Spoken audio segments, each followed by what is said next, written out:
how being broody, turning 35 and the danger of being overshadowed by Harry's charismatic girlfriend could prove testing for the Duchess in 2017. To her myriad admirers, it may come as something of a jolt that the vibrant fashion icon Kate Middleton, Duchess of Cambridge, hits a milestone 35th birthday on Monday. For this landmark, always a tricky one for women, augurs huge and fundamental changes in her life. And not all of them, I suspect, to her liking.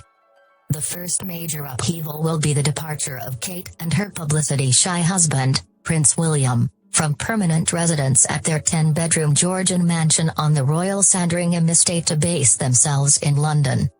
The Queen, who gave them the lease of Anmer Hall, almost certainly has approved of their reclusive lifestyle there.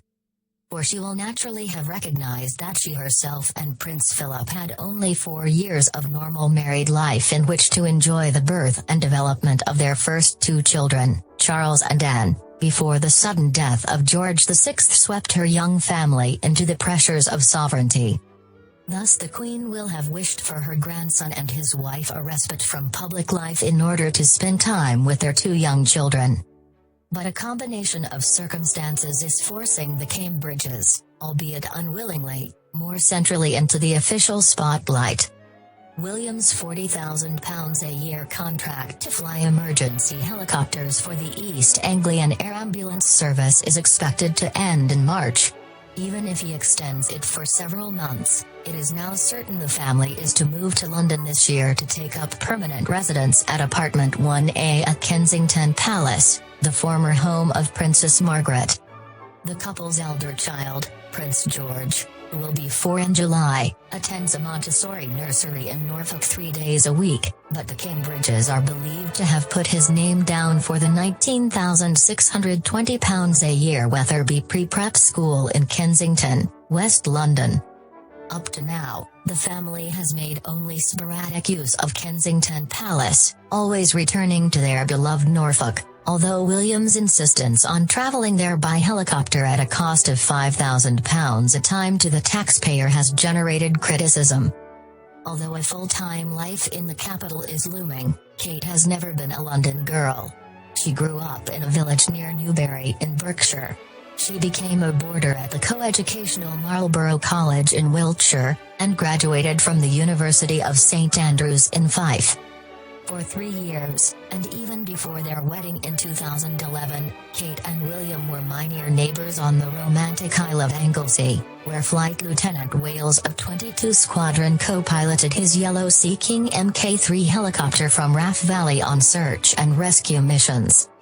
From their idyllic rural love nest, a £750 a month farmhouse at Bodorgan, they had breathtaking views of the peaks of Snowdonia, and faced the water to Llanwyn Island, named after Saint Dwynwen, the Welsh patron saint of lovers. Kate and I both shopped at the Menai Bridge branch of Waitrose, and I used to see her riding pillion on William's red and white 180 miles per hour Ducati superbike. I would wind down my car window to wave as they roared by, and looking happy and very much in love, they would laugh and wave back. But since then, the couple have become much more prickly about their privacy. Understandably, William's wariness dates from the age of 15, when his mother, Diana, was killed in Paris while being pursued by paparazzi. He insists on complete control of his young family's public appointments. He is reportedly deaf to all independent counsel. Indeed, one friend of the royal family referred to him as radiating a sense of entitlement and petulance, and described Kate as a little grand and occasionally abrupt. They have surrounded themselves with people who say yes to everything, so they get no proper advice, the same friend added.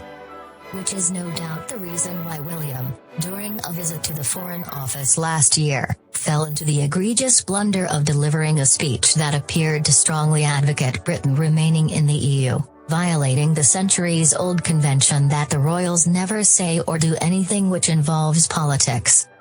There was further embarrassment when William's office at Kensington Palace attempted to counter mounting criticism over his lack of public engagements and official work, blaming it on European red tape, and claiming that Civil Aviation Authority rules on rest periods for pilots, handed down from Brussels, meant that William was banned from doing any sort of work on some of his rest days, including, allegedly, carrying out royal duties.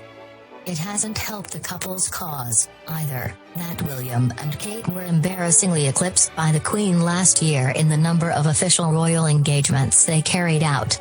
Admittedly, the number rose from the previous year, following earlier widespread criticism, but compared with the Queen's 385 engagements, William did only 204, and Kate performed 115. Inevitably, their move from Norfolk to London will entail a busier official diary. Meanwhile, Kate has particular reason to regret losing the peace and privacy of their Norfolk bolt hole. She has confided to friends that she is really broody and would like to try for a third child.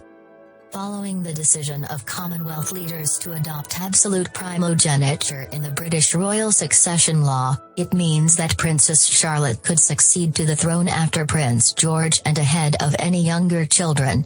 So Kate has already produced the heir and the spare. But her own happy family of 3 children, herself, Pippa, and James, is clearly something she would like to replicate. And William may feel the same, knowing that his mother always hoped for 2 boys and a girl, but never had the daughter she so much wanted. However, a third pregnancy might not be easy in the second half of her 30s. Of course, doctors point out the risks in pregnancy to women over the age of 35, from reduced fertility, for example. But more specifically, during her first 2 pregnancies, Kate was afflicted by hyperemesis gravidarum, an extreme form of morning sickness that required hospital treatment. Both times she was compelled to cancel official engagements. Meanwhile, cruel rumors, originating in an American gossip magazine, that Kate is feeling the pressure of royal life and looking gaunt, appear to be wicked speculation with no basis in fact. True, William has appeared without his wife at several of his friends' weddings, plus there was Kate's absence from the christening of Mia Tyndall, the baby daughter of William's cousin Zara, in 2014, due to her second pregnancy. Regardless, William and Kate still appear intent on raising George and Charlotte in the manner of the middle-class traditions of the Middleton family, rather than the House of Windsor. Kate's mother Carol Middleton is often spotted in sole charge of the children, accompanied by a discreet detective, taking them to fairs and other events around her Berkshire home. Significantly, their appearances with their paternal grandfather, Prince Charles, seem limited. Once installed permanently at Kensington Palace, William's royal workload is bound to come under increased scrutiny. As president of the British Academy of Film and Television Arts, BAFTA, he has been absent from the organization's important events more than he has been present, in sharp contrast to his aunt Anne, the Princess Royal, who, during almost 30 years in the same role, hardly ever missed a single event. For 2 years in succession, William did not attend the All-Star BAFTA receptions held in his own home, Kensington Palace. Last year, Eddie Redmayne, Penelope Cruz, Cate Blanchett and a host of other stars turned out to find no William to welcome them. There is another fascinating factor in this royal equation. Back in London, Kate could also find herself overshadowed by Prince Harry's beautiful and charismatic new girlfriend, the divorced American actress Meghan Markle. The last actress to infiltrate the House of Windsor was Ku Stark, and we all know how that ended. In the 80s, having begun a relationship with Prince Andrew, the uninhibited American actress was seen by many as a breath of fresh air among the fusty royal family. That was until it emerged that her movie career had involved a naked lesbian shower scene. And so the script for this royal love affair swiftly unraveled, with Miss Stark saying later, "In the end, we just ran out of energy.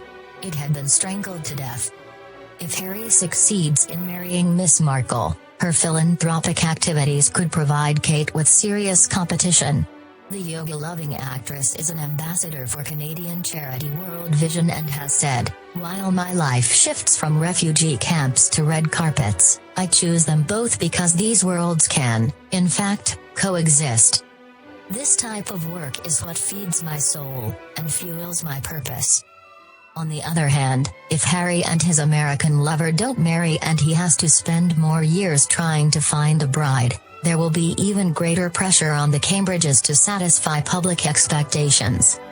In the meantime, the 20th anniversary in August of Diana's death will, I fear, act to reinforce the sensitivity felt by both William and Harry about their private lives.